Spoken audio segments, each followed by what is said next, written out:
Sabay-sabay natin alamin ang mga kaganapan na nangyayari sa ating bansa.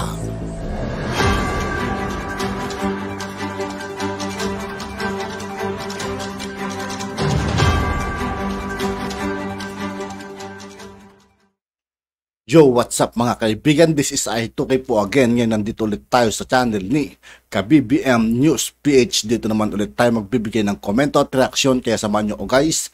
Let's go! Mga ka-BBM, humarap kahapon sa media itong si Justice Secretary Boying Rimulya matapos ang 10 araw na wellness leave.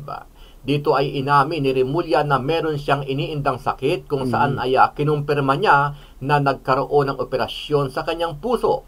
Sa kabila nito, sinabi ni Rimulya na magpapatuloy pa rin siya sa kanyang trabaho kahit pinagpapahinga na muna ni Pangulong Bongbong Marcos Jr.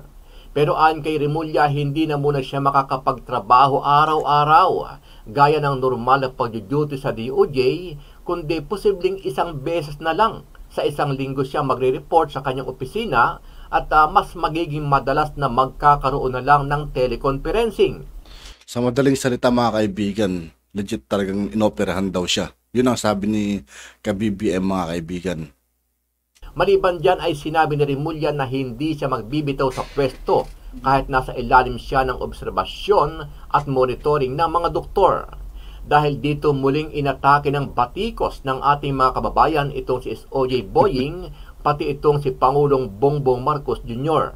Reaksyon at komento ng ilang netizen sa dinami-dami ng problema ng bansa at mga dapat ayusin o haraping kaso ng Department of Justice, bakit tila kapit-tuko pa rin itong si Rimulya sa kanyang posisyon sa kabila ng kanyang health condition.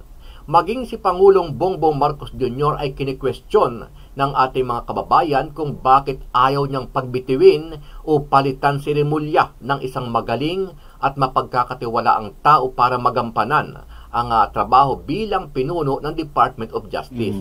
Ano ang masasabi mo sa balitang ito mga ka-BBM? Sama-sama nating panuorin ang buong video at pakicomment nyo po ang inyong mga reaksyon at sariling opinyon.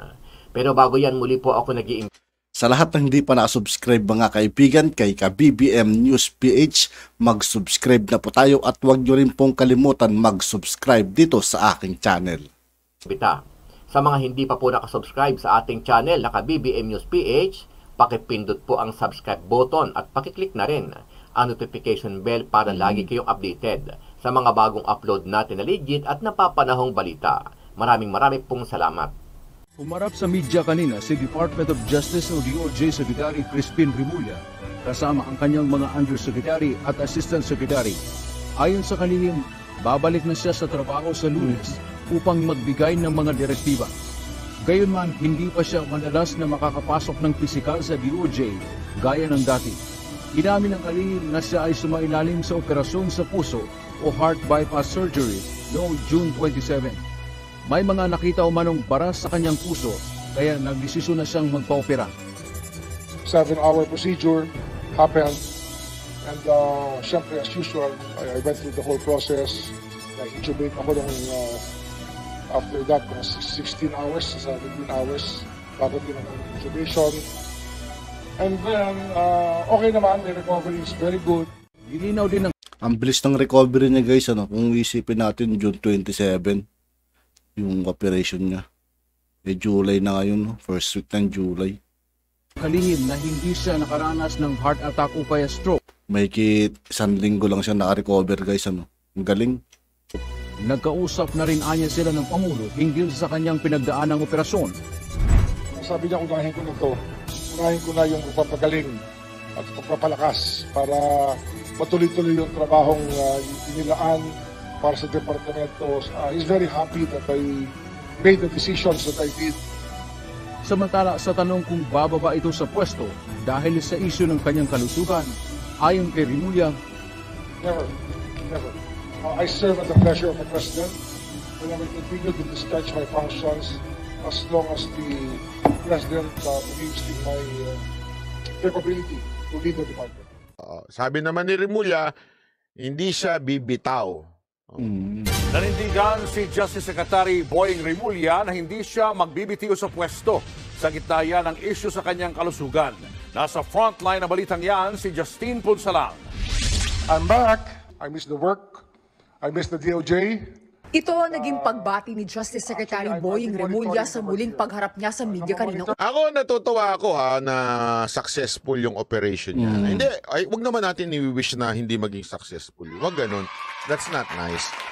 Hindi, I really wish na I really happy that your operation is successful.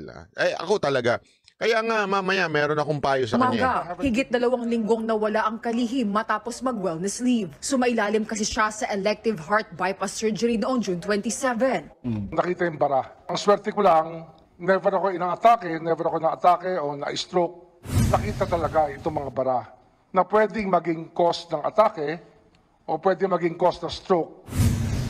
Kwento ni Rimulya na diskubre niya ang kanyang kondisyon sa isa sa kanyang regular. Pero parang pumayat siya, no? Ito yung itsura niya dati. Ewan ko kung dahil ba sa suot lang niya. Hindi ko alam, ha? Kwento ni Rimulya na diskubre niya ang kanyang kondisyon sa isa sa kanyang regular check-up. Bagamat regular na nag-eehersisyo, aminado ang 62-year-old na government official na isa sa rason ng kanyang kondisyon ang 3 dekadang paninigarilyo. Sa ngayon, patuloy ang physical therapy ni Rimulya. Alam niyo, kahit nag-exercise talaga pagka naninigarilyo, at saka, ano rin halo-halo . Tandaan nyo ito, huwag nyo kakalimutan to. Sabi nila to, hindi ako nagsabing to, huwag nyo akong anuhin, mga ano kayo . Sabi nila, ang talagang health daw, 70% is sa kitchen at 30% lang ang exercise. Okay? So, yun ang sinasabi na, napaka-importante yun. So, ibig sabihin nun, even if pag nag-exercise ka, kung ano yung ini-intake mo, whether eating or smoking or drinking, malaking factor yon sa health mo. Kaya tandaan natin yan, even if maglakad ka, mag-exercise ka 3 oras dyan, kung naninigarilyo ka tsaka umiinom, o kaya kumakain ng laging crispy ulo ng baboy, kasi may nakita ako, sarap ng crispy ulo ng baboy. Nang matanong naman kung may balak siyang mag-resign dahil sa estado ng kanyang kalusugan, sagot ng kalihim. Ano yun? Never. Serve at the pleasure of the President, and I will continue to discharge my functions as long as the President believes in my capability. Yun, actually, yan naman lagi ang kanilang dahilan ng hindi pagbibitaw. Pagbibitiw sa tungkulin. Lagi nilang sinasabi, we serve in the pleasure of the President.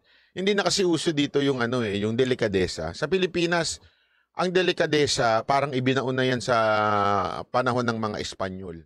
Ang lagi na lang nilang rason pagka sila'y pinagre-resign ng taong bayan, I serve in the pleasure of the President.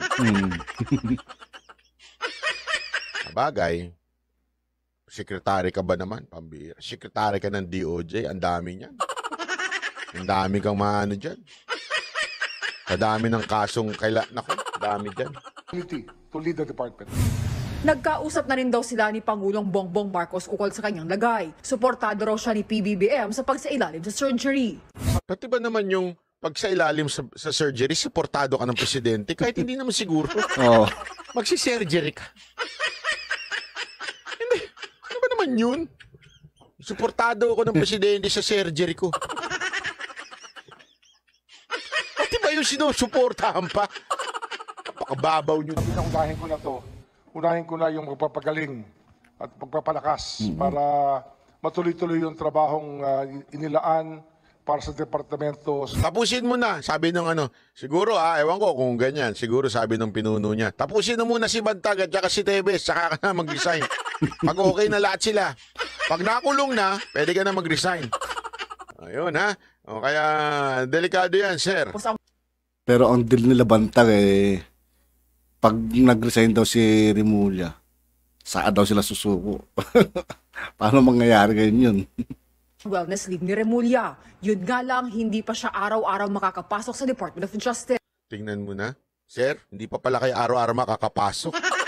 Ayaw nyo pa talagang bumitaw, Sir, pahinga na kayo. Alam mo, sir, wag yung sayangin yung buhay. Enjoyin nyo yung mag-retire kayo, tas kukuyakoy na lang kayo para kay si Chavit Singson. Si Chavit Singson yung government official na dati, di ba? Alam ko ngayon, retired na siya. Kukuya-kuya-kuya namin. Magtatayo pa ng Gale Group. USEC, ASEC, I'll be meeting them Monday morning after the flag para sa instructions at para magkaroon ng yung mga directions, mga...